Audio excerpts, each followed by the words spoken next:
O Espírito Santo tem uma presença fundamental na história bíblica, sendo mencionado tanto no Antigo quanto no Novo Testamento, onde sua atuação é revelada de maneiras diferentes, mas sempre com um propósito divino de guiar, ensinar e fortalecer o povo de Deus.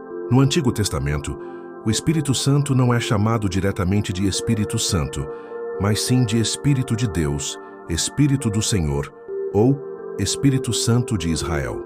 A manifestação do Espírito Santo no Antigo Testamento não era universal ou permanente, mas sim temporária e voltada para momentos específicos de escolha divina. Nos primeiros livros do Antigo Testamento, vemos o Espírito de Deus agindo na criação do mundo.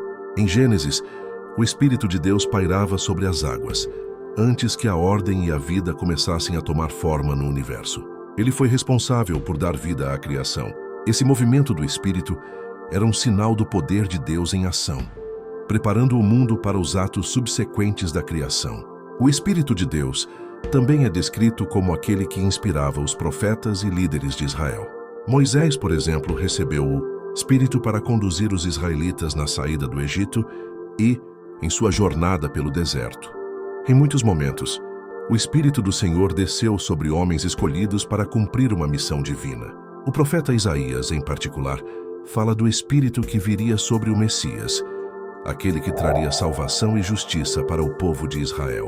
Esse conceito de um Messias ungido pelo Espírito de Deus é fundamental para o entendimento posterior no Novo Testamento.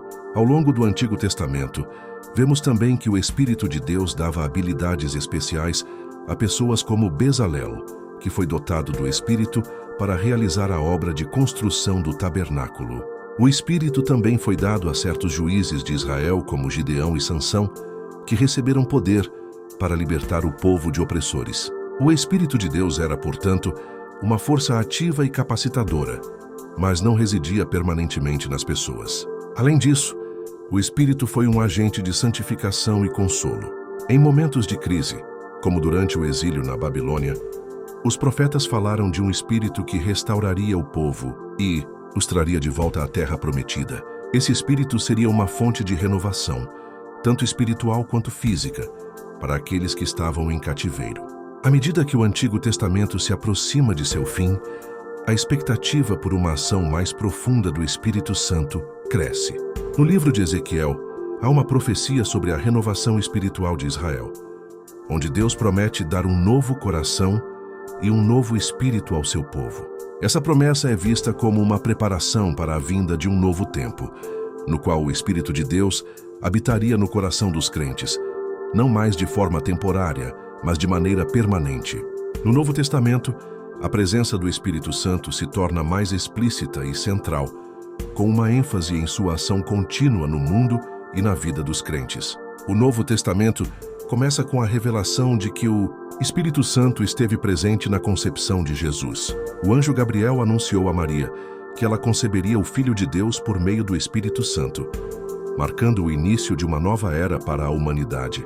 Jesus Cristo, durante seu ministério terreno, lhe falou frequentemente do Espírito Santo. Ele o descreveu como um consolador, o Paráclito, que viria após sua ascensão aos céus para ensinar, guiar e lembrar os discípulos de tudo o que ele havia ensinado. Jesus prometeu que o Espírito Santo seria uma presença contínua e poderosa na vida dos crentes, capacitando-os a realizar a obra de Deus no mundo. Ele enfatizou que o Espírito seria enviado para ajudar os discípulos a cumprir a missão de levar o Evangelho a todas as nações. O cumprimento dessa promessa ocorre no dia de Pentecostes, conforme descrito no livro de Atos dos Apóstolos. Após a ascensão de Jesus, os discípulos estavam reunidos em Jerusalém quando o Espírito Santo desceu sobre eles com grande poder, como línguas de fogo. Esse evento marca o nascimento da igreja cristã, pois a partir daquele momento, os discípulos se tornaram corajosos proclamadores da mensagem de Cristo, realizando milagres e batizando novos crentes. O Pentecostes não apenas confirmou a promessa de Jesus, mas também inaugurou a era do Espírito Santo, que seria uma presença constante na vida da igreja. O Espírito Santo é retratado no Novo Testamento como aquele que convence o mundo do pecado, da justiça e do juízo. Ele é aquele que traz convicção aos corações, ajudando as pessoas a reconhecerem a necessidade de arrependimento e fé em Jesus. Além disso, o Espírito Santo também é visto como um guia para os crentes, direcionando-os em suas decisões e orientando-os na verdade de Deus. Paulo, em suas cartas, destaca a importância do Espírito Santo na vida cristã. Ele fala sobre os frutos do Espírito, como o amor, a alegria, a paz, a paciência, a bondade, a fidelidade, a mansidão e o domínio próprio, que são evidências da presença do Espírito na vida de um crente. Além disso, ele explica que o Espírito é aquele que nos fortalece em nossa fraqueza, intercede por nós com gemidos inexprimíveis e nos ajuda a viver de acordo com a vontade de Deus. Em sua carta aos Romanos, Paulo fala da importância do Espírito Santo na transformação do crente. Ele afirma que é pelo Espírito que somos feitos filhos de Deus e que o Espírito testemunha em nossos corações que somos herdeiros de Deus e co-herdeiros com Cristo. O Espírito também é descrito como aquele que nos dá a vitória sobre o pecado e a morte, capacitando-nos a viver uma vida de santidade e obediência. A carta aos Coríntios também enfatiza o papel do Espírito Santo na igreja, afirmando que ele distribui dons espirituais entre os membros do corpo de Cristo, para a edificação da igreja e para o serviço ao próximo. Esses dons são dados para que os cristãos possam trabalhar juntos na missão de espalhar o Evangelho e construir a comunidade de fé. A presença do Espírito Santo é, portanto, essencial para a vida cristã. Ele é o capacitador, o consolador, o instrutor e o guia. Ele nos transforma, nos fortalece e nos prepara para viver de acordo com a vontade de Deus. Espírito Santo também é aquele que nos une como corpo de Cristo, fazendo com que a igreja seja uma comunidade viva e atuante no mundo. Em Apocalipse, o Espírito Santo é retratado como aquele que chama as igrejas à fidelidade e ao arrependimento.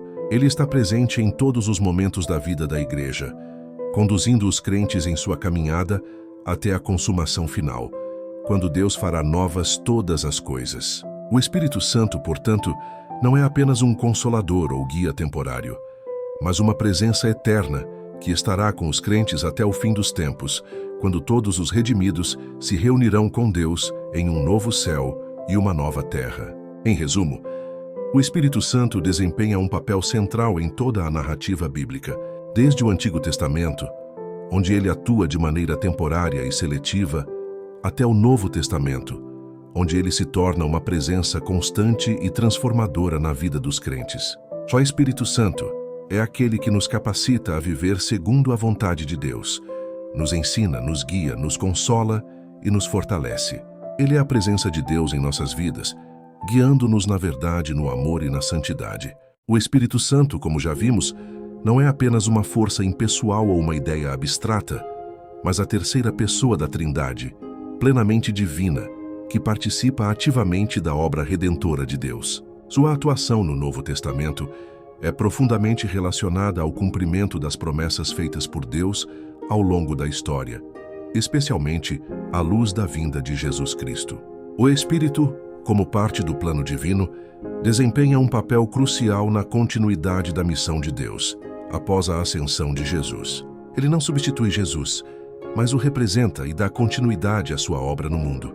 Quando Jesus prometeu enviar o Espírito Santo aos seus discípulos, ele revelou que o Espírito seria não apenas um consolador, mas também aquele que ensinará tudo o que Jesus disse e lembrará os crentes de suas palavras.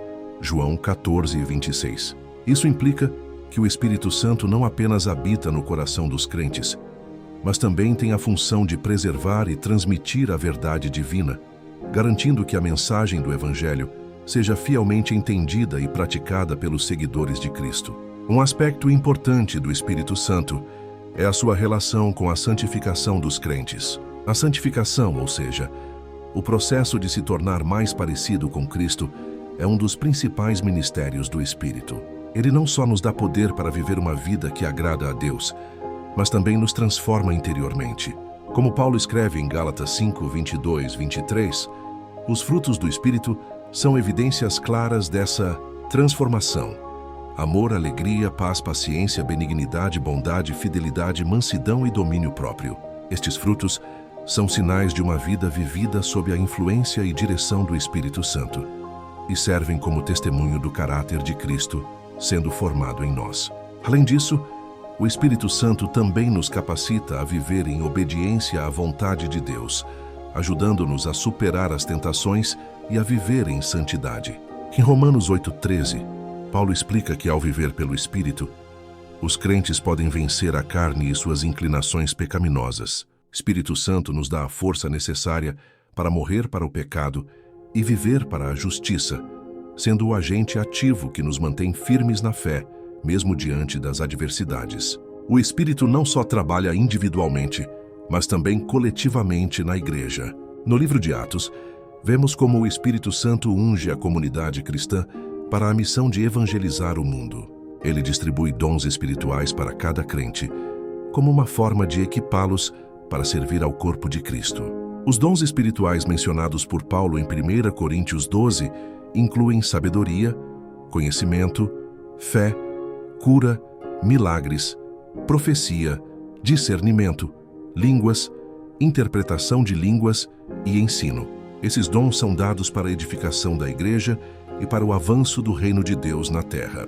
Ao longo das cartas de Paulo, também encontramos a ênfase na unidade da igreja, sendo que o Espírito é quem cria essa unidade, unindo todos os crentes em um só corpo. Em 1 Coríntios 12:13, Paulo ensina que em um só Espírito, todos nós fomos batizados em um corpo. O Espírito Santo não apenas nos capacita individualmente, mas nos faz parte de algo maior, a igreja, a noiva de Cristo, a comunidade dos redimidos. Essa unidade é essencial para a missão da igreja, pois é através dela que o mundo verá o testemunho do amor de Deus. O Espírito também tem uma função fundamental no relacionamento dos crentes como Pai. Ele nos assegura de nossa adoção como filhos de Deus, e é o Espírito quem nos convence de que somos herdeiros com Cristo. Em Romanos 8,16, Paulo escreve que o Espírito mesmo testemunha com o nosso espírito que somos filhos de Deus. Isso traz uma confiança inabalável de que Deus está conosco, nos guiando em todos os aspectos da nossa vida. Uma das funções mais importantes do Espírito Santo no Novo Testamento é o seu papel como intercessor. Em Romanos 8, 26, 27, Paulo explica que mesmo quando não sabemos como orar, o Espírito intercede por nós com gemidos inexprimíveis, orando de acordo com a vontade de Deus. Essa intercessão é uma expressão do cuidado do Espírito por nós, que nos leva a uma intimidade maior com Deus e nos capacita a viver em conformidade com a sua vontade. Além disso, o Espírito Santo é aquele que nos capacita a esperar a volta de Cristo. Ele é o selo de nossa salvação, e sua presença em nossa vida é uma garantia de que seremos redimidos no futuro. Em Efésios 1, 13 e 14, Paulo nos lembra que fomos selados com o Espírito Santo da promessa, que é o penhor da nossa herança, até o resgate da possessão adquirida. Esse selo não apenas nos dá segurança em relação à nossa salvação, mas também nos mantém firmes na fé enquanto aguardamos a gloriosa vinda de Cristo. Finalmente, o Espírito Santo é aquele que nos prepara para o futuro, a consumação final do reino de Deus. Em Apocalipse, ele é quem guia as igrejas, admoesta os crentes e chama à fidelidade. O Espírito e a noiva dizem, vem. Apocalipse 22, 17. Ele prepara o povo de Deus para o grande banquete da ceia do Cordeiro.